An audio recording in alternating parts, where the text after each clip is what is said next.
Salut, c'est Superfan. Bienvenue dans Num Rendez-vous, l'émission de la révolution numérique et la transformation digitale. Nous sommes le samedi 26 janvier 2019. Que s'est-il passé dernièrement dans le monde de la tech? C'est parti, news du jour.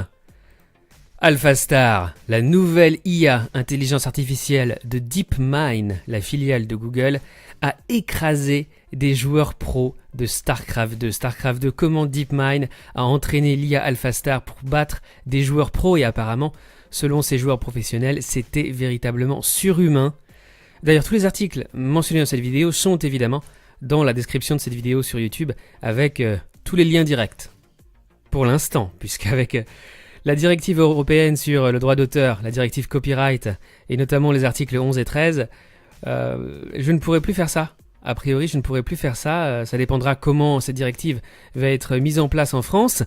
Mais je ne pourrai plus montrer des extraits d'articles. A priori, je ne pourrai plus mettre des liens dans la description. YouTube, on appelle ça la taxe hypertexte que YouTube et Google refuseront de payer. Donc cette émission Num Rendez-vous en fait pourrait disparaître à terme à cause de la directive droit d'auteur de l'Union européenne. On part aux États-Unis ? Et on va parler des GAFAM, Google, Apple, Facebook, Amazon, Microsoft. GAFA, l'OCDE veut impulser une taxation des géants du numérique à l'international dès 2020. Apple supprime 200 postes dans sa division véhicules autonomes. Et oui, Apple aussi fabrique des véhicules autonomes, des voitures sans conducteur, comme Tesla, comme Uber, comme Google. Mark Zuckerberg, Facebook ne vend pas vos données personnelles. C'est vrai. Le business de Facebook, c'est de vendre des publicités ciblées aux annonceurs, aux entreprises, aux marques, aux publicitaires. Et donc forcément, ils gardent les données personnelles au sein de Facebook, puisque tout leur business repose dessus. Mais ce qui n'empêche pas que vos données personnelles puissent être piratées par des hackers et ensuite revendues sur le dark web. Facebook supprime Moments, son concurrent de Google Photos. Messagerie Facebook voudrait rendre Instagram, WhatsApp et Messenger interopérables. Bientôt une messagerie croisée entre Facebook, Instagram, Messenger et WhatsApp. Et oui, parce qu'en fait, toutes ces applications appartiennent au même groupe, au groupe Facebook.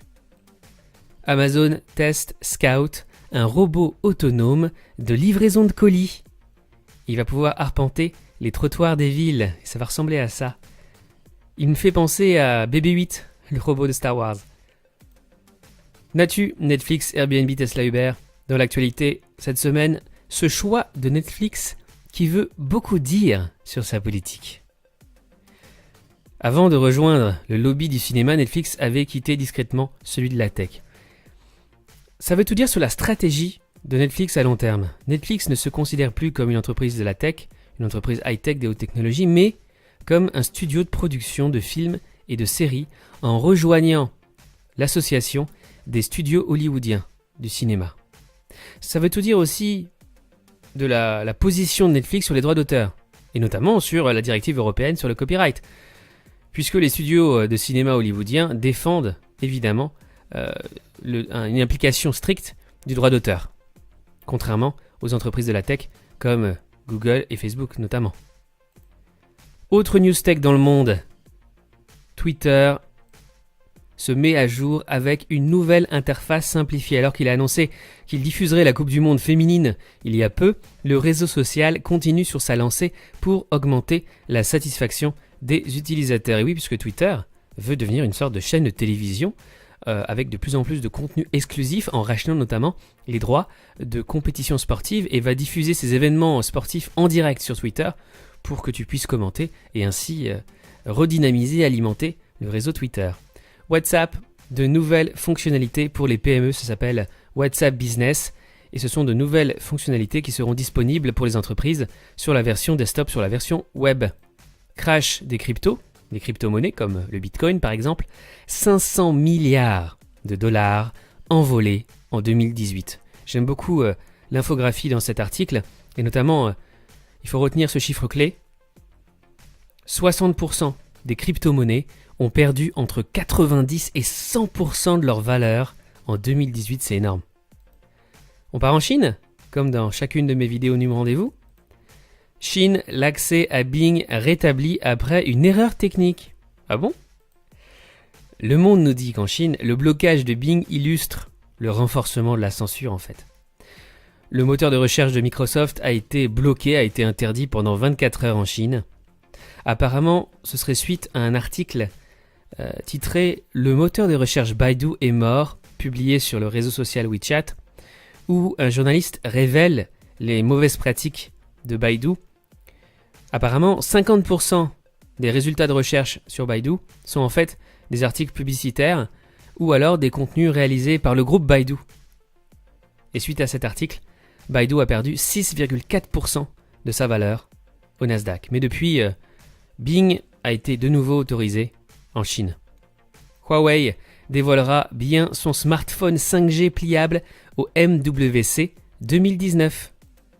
News France, les startups françaises ont levé 121 millions d'euros du 19 au 25 janvier 2019. Et donc cette semaine, la première startup en levée de fonds, c'est Wind ou Wind dans le retail, avec 72 millions d'euros. Donc Wind, c'est une plateforme de gestion omnicanal pour points de vente qui permet de gérer aussi bien l'encaissement que la création de parcours clients. Après la Cour de cassation, c'est au tour de la Cour d'appel de Paris d'encadrer le travail sur les plateformes collaboratives. Maintenant, un chauffeur Uber est considéré comme un salarié et non comme un travailleur indépendant en France. Et ça pourrait tout changer. Ça remet en cause l'existence même d'entreprises comme Uber, comme Deliveroo, comme Foodora, comme Glovo, etc. Carrefour ouvre un hub digital avec Google à 2 pas de la Station F. La Station F, c'est le plus grand campus de start-up au monde, créé et financé par Xavier Niel, le patron de Free. Pourquoi Vente Privée s'appelle désormais VP ? Ou va s'appeler VP ? En fait, venteprivée.com va faire un rebranding, c'est-à-dire changer de nom, ces prochains mois dans toute l'Europe, dans tous ces pays où il a des activités, et notamment en France d'ici 18 mois, pour se renommer VP. En fait, vente privée, le mot vente privée est très difficile à prononcer par certains étrangers, et donc pour son développement international, venteprivée.com va se renommer VP, et la marque Vente Privée devrait disparaître. Et enfin, on conclut cette vidéo comme d'habitude, avec un point sur la culture geek, une série Resident Evil, le jeu vidéo, en préparation chez Netflix. Donc après les films, il devrait y avoir une nouvelle série Resident Evil sur Netflix. Quels sont les nouveaux films et séries sur Netflix France en février 2019 ? Il y a une série que j'attends beaucoup avec des super-héros, donc c'est pas Poupée Russe avec Nikki d'Orange is the New Black, c'est pas Night Flyers qui est une série de science-fiction, c'est pas le retour de Homeland avec la saison 7, il y a Dirty John aussi, c'est Umbrella Academy. Umbrella Academy, c'est une sorte de mix entre X-Men, Harry Potter et les Avengers. En fait, c'est une école de super-héros, une famille de super-héros qui ont été élevés à la Umbrella Academy. Et ça devrait sortir sur Netflix le 15 février. On attend aussi, au mois de février, le film Paris est à nous, avant qui s'appelait Paris est une fête, et qui a été financé sous crowdfunding, c'est-à-dire le financement participatif, et qui parle d'une histoire d'amour, juste après les événements du 13 novembre 2015 à Paris. C'est tout pour aujourd'hui, merci d'avoir regardé Num Rendez-vous. Pour des news tech, abonne-toi à ma nouvelle chaîne Fan Rendez-vous. Et pour des news tech mises à jour en temps réel, 24 heures sur 24, 7 jours sur 7, j'ai 3 comptes Twitter pour ça. NumRDV, mon compte en français, TechRDV, mon compte en anglais, et MarketingRDV, mon compte sur le marketing digital. À la semaine prochaine, et d'ici là, passe un très très bon week-end. Salut!